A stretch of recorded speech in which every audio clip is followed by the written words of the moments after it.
Napag-usapan natin yung mga fake news, mga kababayan. Dumako ho tayo dito.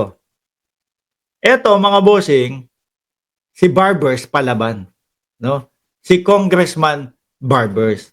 Alam niyo naman po na kinasuhan sila, o siya, ni Trixie Angeles. Yun, yung isa po doon sa sa mga vloggers na ipinapatawag po na sana makakatulong sa pagsugpo sa fake news, mga bossing. Ano? Kinasuhan siya. Libel! Pero ang nakikita ko ho dito, hindi naman po ako abogado. Pero kahit papaano po, nakakaintindi tayo bilang isang mamamayang Pilipino. Di ba, Ma'am Delia Rosario? Oh. Rico Gabonya Official, shoutout sa iyo. Nakakaintindi tayo. Mukhang punta sa inidoro lang din ho yung kaso na yon, mga bossing. Sabi ho dito, ng balita ng o yan, ganyan mag-vlog. Kung reaction vlog ang gusto ninyo, mga DDS, ganyan. No? Kuha lang kayo doon sa mga balita, hindi yung papangunahan ninyo. Papangunahan ninyo, wala kasi akong ma-vlog. O mag-invento na lang ako, siraan ko si Bongbong Marcos, adik. O, di ba? Ganyan ho eh. O, sabi dito, Barbers on Vloggers Raps, bring it on. Walang kaba. Sabi ni Surigao del Norte Representative Robert Ace Barbers Thursday decried attempts by some bloggers to derail the effort of the House of Representatives tripartite committee TRICOM in curbing online fake news and disinformation by filing case against him and other members of the Congress. Pinapapunta lang naman kayo, natakot na kayo. Si Mark Lopez, lakas ng loob, i-post sa page niya na haharapin niya si Barbers, haharapin niya si pangalan, Dan Fernandez. Wala naman pala. Urong Betlog din naman pala. Sabi ko sa inyo mga kababayan, post lang ang labanan niya mga yan. Pero kapag kayong tunay na laban na ho, alaws na, no? Itinatali na yung betlog sa wet packs nila. Pag post, malakasan ang loob. Pero kapag kayong harapan na, hindi na. Sino ba? Kanino ba magmamana tong mga to?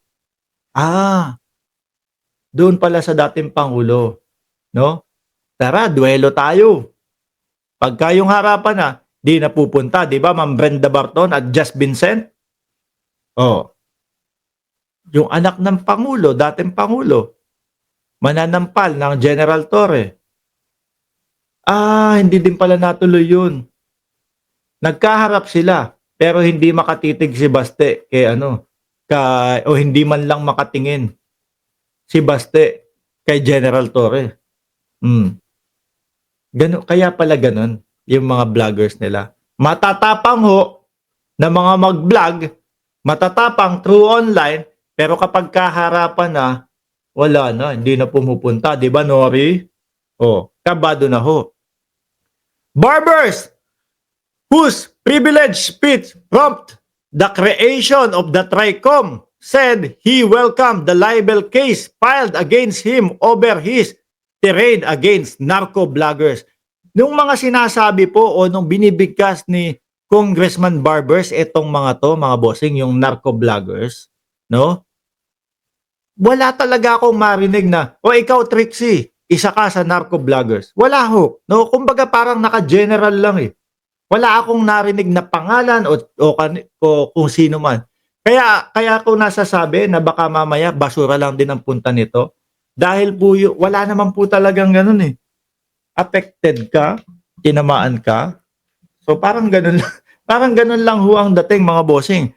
Kung sakali naman doon sa kanilang mga hearing sa loob ng Congress, may immunity naman sila doon. Malabo din yan. Sa mga interview na papanood ko din po si Barbers, wala naman din ho, mga kababayan.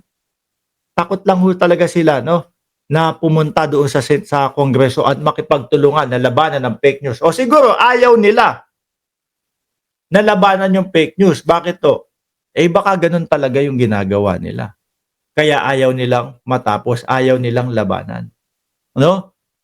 Tuloy natin. The Quadcom made up of the Committees on Dangerous Drugs, Public Order and Safety, Human Rights, and Public Accounts was formed investigate the link between Philippine offshore gaming o yung POGO and extrajudicial killing in the war on drugs, the narcotics trade, and other syndicates, crime.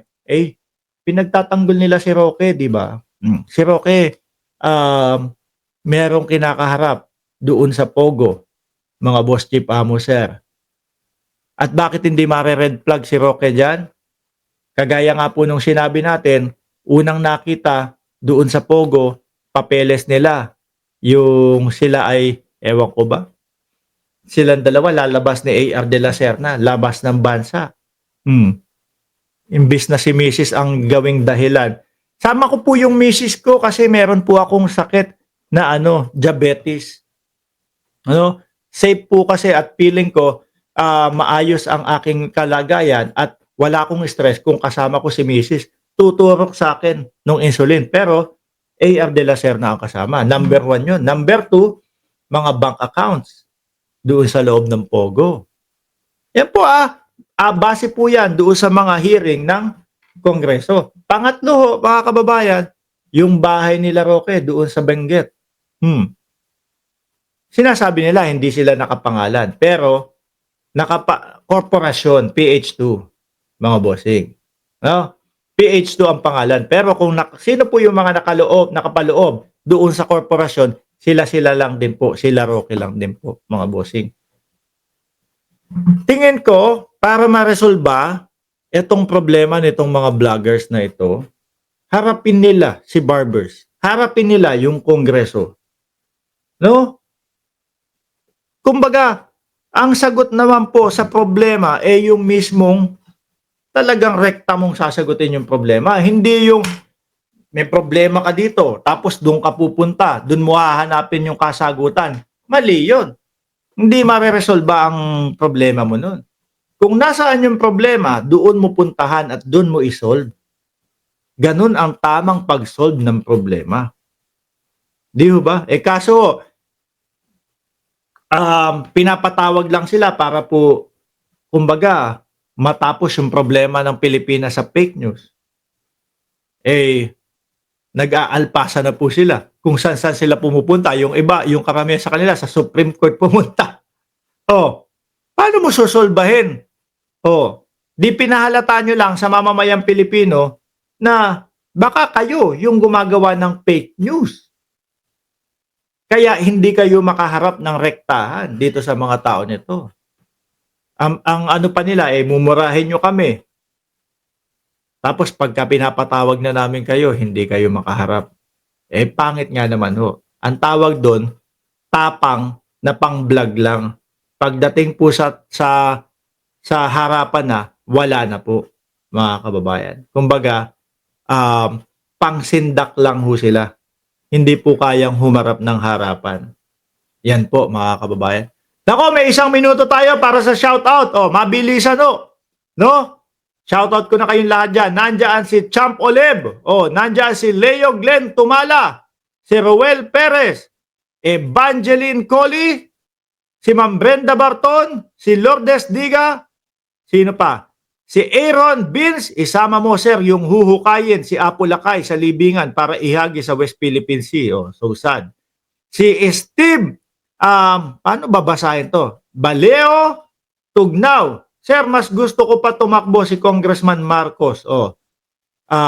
Advisor niya, papa niya, for mamamayang Pilipino. But by that time, hindi pa siguro pwede si Sandro. Nandiyan din si John J. Labio, Heidi Mendoza. Vote ko yan. Nandiyan si Alter, Alan Ruiz, Geraldo Malilay, Bert Sales, Lourdes Diga, Naidan Cabigon, Jewel Pendleton, Jeronimo Katindoy, 3 dekada din naghakot ng pera ang mga Duterte, kaya karma sila ngayon, sabi ni Jeronimo Katindoy. Jose Cruz, boboto ko yan, si Heidi Mendoza. Yan, tulungan nyo po. Tulungan po natin. Maxape, Susan Galindo, hindi po kakamping si Miss Heidi Mendoza, dati po siyang commissioner ng COA. support ko din po yan. Hindi ba siya kakamping? Pero karamihan ng kakamping ay nakasuporta sa kanya. No? Nandiyan din si Jerry Di Matulak, Lourdes Diga, sino pa ba? Brenda Barton at Narciso Alvarez Rico, Gabonia, nasa na yung iba? Bien Briones, Mimi si Shansai, si Shiro Kansaki, si Bo EP, live pa rin ba ito? Sabi ni Bo EP, opo, no. Pero patapos na. Pwede naman kayong manood ng na replay. Kasolid TV, SWG, Cesar Rimas, The Explorer and Treasure Hunter.